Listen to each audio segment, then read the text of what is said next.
Morning mga idol. Shout out. Welcome to YouTube channel. Sa aking 3M sideline mga idol. Dito natin nilalagay lahat sa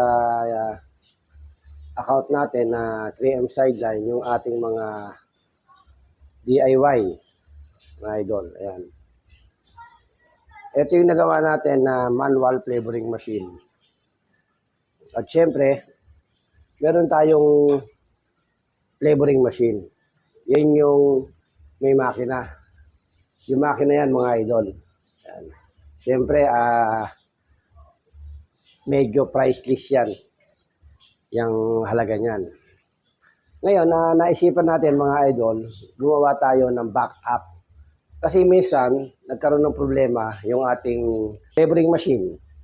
Medyo na-pressure natin yung ating nabilan dahil nga ito gamit na gamit natin sa pagpe-flavor. Siyempre, ang produkto natin ay Mince Crispy Mushroom Chicharon na panalo sa panlasa at kalusugan. Ngayon, gumawa tayo ng manual. Ito mga idol. Ayan. Same lang siya ng process. Umiikot din siya left and right. Ganun din yung makina na to. Umiikot din siya left and right pagka ginamitan mo ng kuryente. Ito naman, umiikot din siya left and right manual. Wala tayong kinukonsumo na kuryente. Nasa iyo din kung gaano kabilis ang ikot mo, nasa sa iyo yun. Dito naman, ina-adjust din ang ikot. Meron siyang adjust na speed kung gaano kalakas yung bibigay mo na pag-mix, pag-flavoring ng iyong produkto, mga idol. Ayan.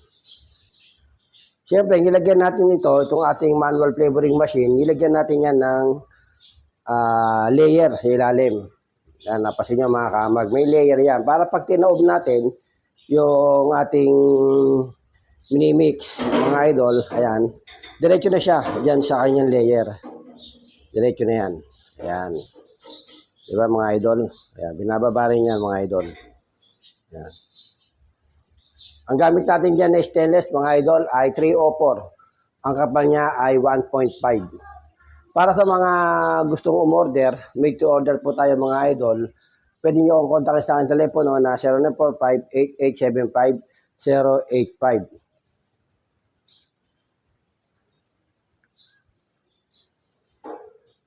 Ayan mga idol. Nakita nyo, ito yung ating manual.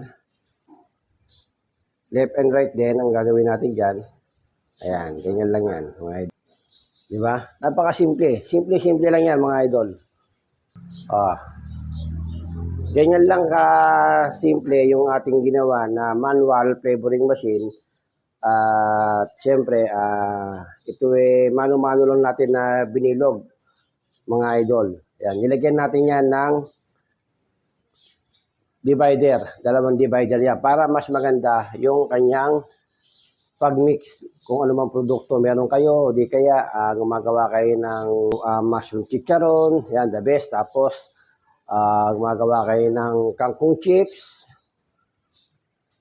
yung mga dilis, yan, lahat ng mga chips pwede nyo ditong i-flavoring. Wala tayong konsumong kuryente dyan. Ayan. Dali lang po siyang i-operate. Meron din po siyang handle. Yan po yung para mag-release kayo ng produkto para isalin dito sa kanyang layer. Yan. Diretso na yan, mga idol. Kaya kung nasa processing chips ka, kailangan mo to. Kailangan mo tong mamimili ka kung flavoring machine or manual flavoring machine. Ayan.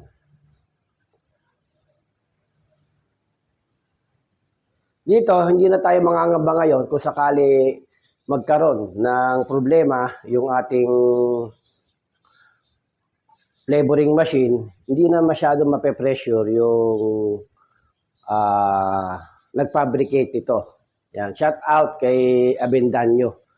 Yan, shout out kay Avendaño. Yan po natin in-order yung flavoring machine na yan. Medyo talaga sa mga beginner, talagang medyo may presyo yung flavoring machine.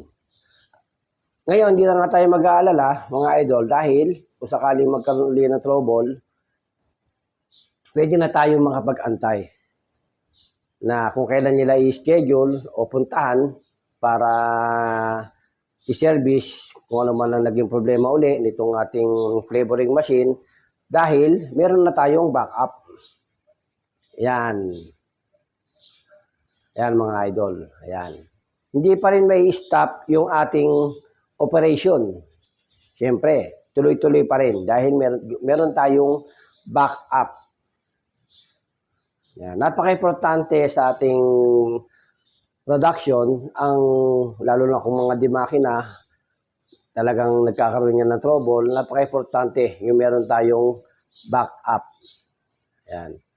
Para hindi na tayo gumamit ng mga delikadong kagamitan, kagaya ng plastic para mag-flavor ka ng produkto mo, talagang risky yun. Hindi gaya dito, talagang tayo, meron tayong ginagamit na mga makina. Ayan, puro mga stainless, 304, 1.5 yung kapal niyan, mga idol. Para sa mga nagnanais na umorder nitong manual flavoring machine, dito lamang yan sa DL Metal and Wood Craft Design. Nag-DIY tayo ng manual flavoring machine dito sa Barangay Camyas, San Miguel, Bulacan. Alright, thank you for watching and God bless you all.